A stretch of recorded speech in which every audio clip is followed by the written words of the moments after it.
So here, dito na tayo ngayon sa simple curves. So dito magsasagot tayo ng mga sample problems in terms of simple curves. So here, sample problem number 1 natin. So ito, basahin muna natin. A simple curve has a central angle of 36 degrees and a degree of curve 6 degrees. Ayan, so meron tayo dito pinapahanap sa atin tatlo. And before natin makuha yan, kailangan muna nating i-draw or i-plot yung simple curve. So kailangan marunong tayo mag-plot ng simple curve. So, dito kailangan natin i-draw. Ayan. So, yung simple curve natin. So, ganyan.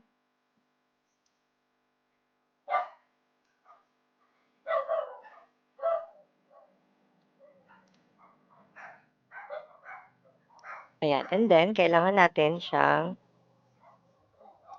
i-label. So, dito, this is the point of curvature. Dito, point of tangency, PT. And then dito, point of intersection. And then dito is, ito yung angle of intersection natin. Dito, and then mula dito, point O, this is the radius. And then radius din dito, tangent distance. And then, dito is the middle ordinate, external distance to. And then ito is the long chord. So, C over 2. So, hanggang dito, hanggang sa may PT. And then, ito yung curve natin. So, this is the LC or the length of curve. Ayan. So, pwede na tayo mag-start. So, letter A, pinapahanap sa atin, find the nearest distance from the midpoint of the curve to the point of intersections of the tangent. So, distance daw from the midpoint dito. So, palitan lang natin ng kulay. So, dito, from the midpoint of the curve daw, hanggang to the point of intersection of the tangent. So, dito. So, yung distance na yan, it's external distance. So, ito. Pinapahanap yung distance dyan. So, external distance. So, letter A, external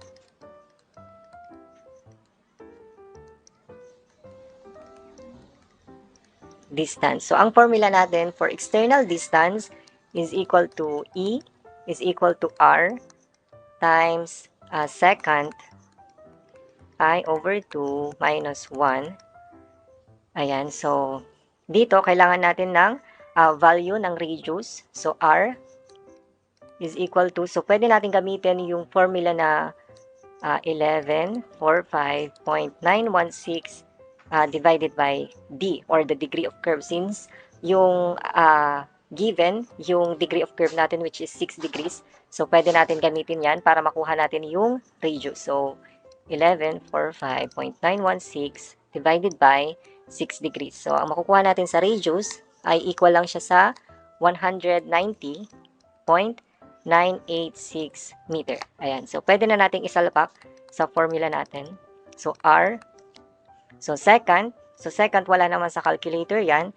So, pwede nating kunin, di ba, yung secant, theta, ay equivalent lang siya sa 1 over cosine theta. So, pwede natin gamitin to.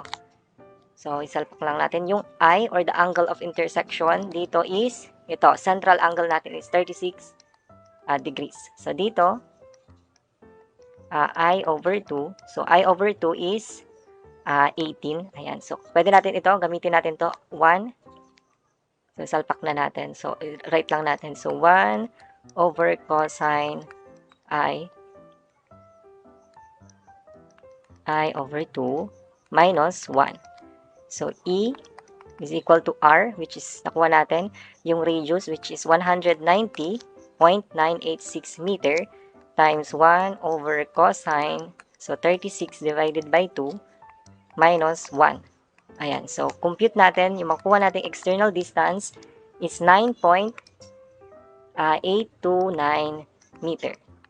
So, yan yung external distance natin mula dito sa curve, ayan, sa midpoint ng curve hanggang dito sa may point of intersection. So, 9.829 meter. Ayan. So, next is, ito, letter B. So, pinapahanap sa atin, compute the distance from the midpoint of the curve. Ayan, so, midpoint dito sa curve hanggang to the point, to the midpoint of long chord. So, hanggang dito. So, pinapahanap yung distance dyan. So, yan is middle ordinate. So, letter B, pinapahanap sa atin yung middle ordinate. So, ang formula ng middle ordinate is M is equal to R times 1 minus cosine I over 2. Ayan, so, salpak natin yung radius, which is 190.986 times 1 minus cosine, so 36 over 2. Ayan, so compute. Ayan, so 190.986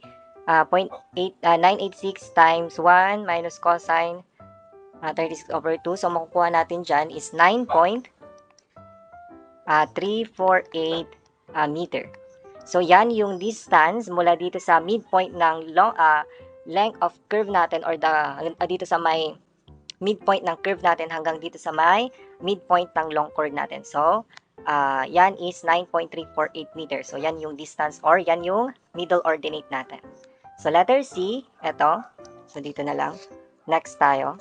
So, letter C, pinapahanap sa atin is if the stationing of point of curvature is at 11 km plus 20 meter, compute the stationing of point on the curve which intersects with the line making a deflection angle of 8 degrees with the tangent through PC.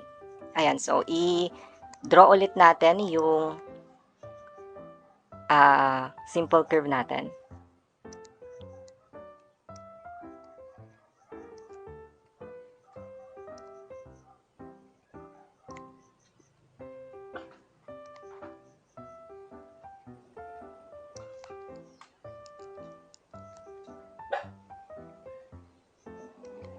So, dito sa PC, so may binigay na stationing. So, lagay natin. So, dito, merong 11 plus 0, 20, 11 km and 20 meters. So, yan yung stationing dito. So, pinapahanap sa atin yung station of a point on a curve which intersects with the line making a deflection angle of 8 degrees. So, merong deflection angle na 8 degrees. So, dito, ba lang natin ng kulay. So, meron daw dito, napanap sa atin yung station dito. So, that is the X. And then dito, let's say, station B. Ayan, pinapahanap siya dyan. So, i-deflect natin yan.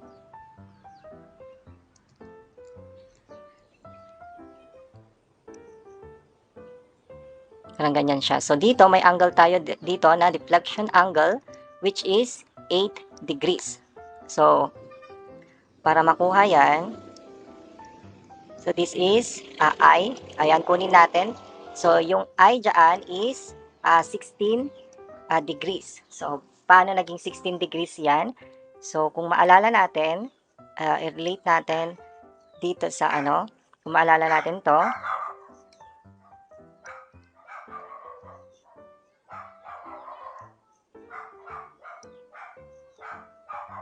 so let's say A, B, C, and D. So, parang ganito lang yan. So, yung angle natin sa BAC ay equal lang siya sa kalahati ng angle sa ADC. Ayan. So, yung angle, ito, yung angle dito, ayan. So, yung magiging angle natin dito ay kalahati lang ng angle dito. So, yung angle ng BAC ay kalahati lang ng angle ng dito sa may ADC natin. So, kung i-relate natin dito, so, i-relate natin dito sa may 8 degrees. So, this is,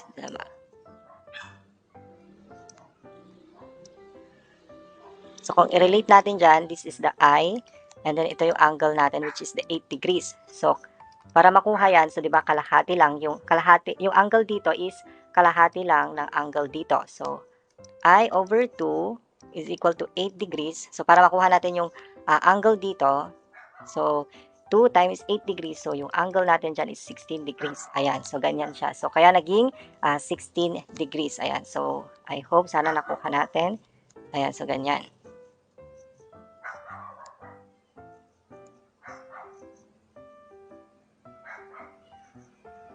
Sobrahin lang natin. So, next is tayo. So, continuation tayo. So, kailangan natin kunin yung stationing dito sa may station B.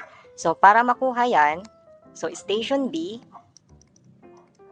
ay kailangan natin ng station sa may PC plus, i-plus natin yung yung curve dito, yung length of curve natin hanggang dito sa may B. Ayan, so plus P, LC, length of curve. LC, so parang ganyan. Ito yung angle natin, which is 16 degrees. Ayan. And then ito is yung station PC natin, which is 11 kilometer plus 20 meter. And then ito yung LC natin, or the curve. And then ito yung station B natin. So, pinapahanap sa atin, ilan na yung distance dito sa station B pagdating dito sa my station B.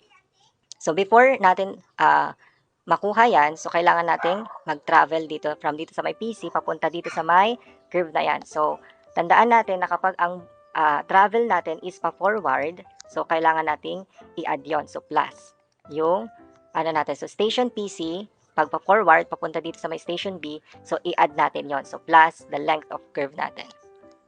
Ayan. So, LC, so kunin natin yung length of curve. So, formula dyan is radius times the angle of intersection times pi over 180 degrees. So, LC, or the length of curve, so yung radius natin dito, so ilan na yung radius natin kanina? Ito, 190.896. So, 190.986 meter yung radius natin.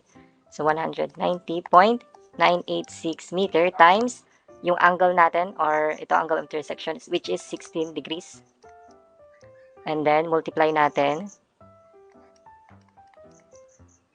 times the pi. Ayan. So, makuha na natin yan, length of curve, which is 53.333 meter. Ayan. So, hindi pa yan yung sagot. So, station B. So, yan, station B. So, ilan na yung distance natin pagdating natin dito sa may station B. So, yun na lang. So, station B is equal to, station ito, station PC, 11 plus 0, 20, and then plus the LC ito, 53.333. Ayan. So, station B is, so sa paglagay sa calculator, so tuloy-tuloy lang. So, tanggalin lang ito. So, parang, ang ilalagay natin doon is 11,020 plus 53.333. Ayan. So, magiging sagot dyan is 11,073.333. Ayan. So, yan yung station B natin. So, yung quit dyan, yan yung lalagay natin na plus. Ayan. So, ang ibig sabihin yan, 11 kilometer plus 73.33 meter. So, yan yung distance natin pagdating na natin dito sa may station B. So, yan yung sagot natin. So, yan yung mga pinapahanap sa atin for sample problem number 1.